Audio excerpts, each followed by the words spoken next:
Once there was a boy named Ron who lived with his parents. The little boy had a very bad temper. He used to behave very badly with others. He got angry very easily, which made him feel frustrated, and he would shout at everyone. He fought with his friends, abused the neighbors, and did everything that made his parents unhappy.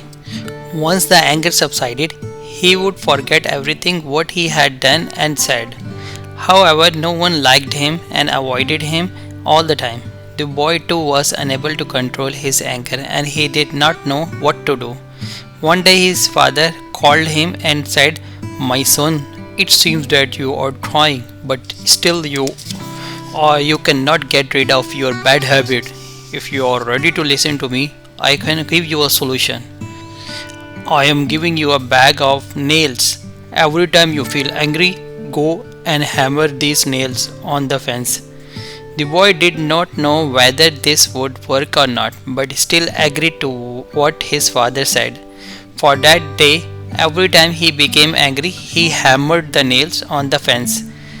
Hammering the nails was a tough job, but he kept on doing so as he wanted to get rid of his bad habit. Slowly, the boy learned how to control his temper. One day, he went to his father and said, "Father, I can now control my anger and I no longer need the nails."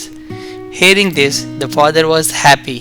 He took his sons to the fence and asked him, "Tell me what you see." The boy said that there are innumerable holes on the fence.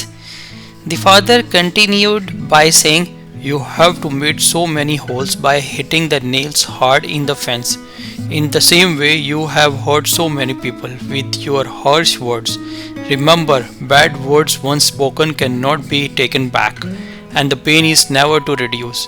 If you realize this mistake you have done so far, you have learned the lesson of your life. Never repeat the same mistake in your life."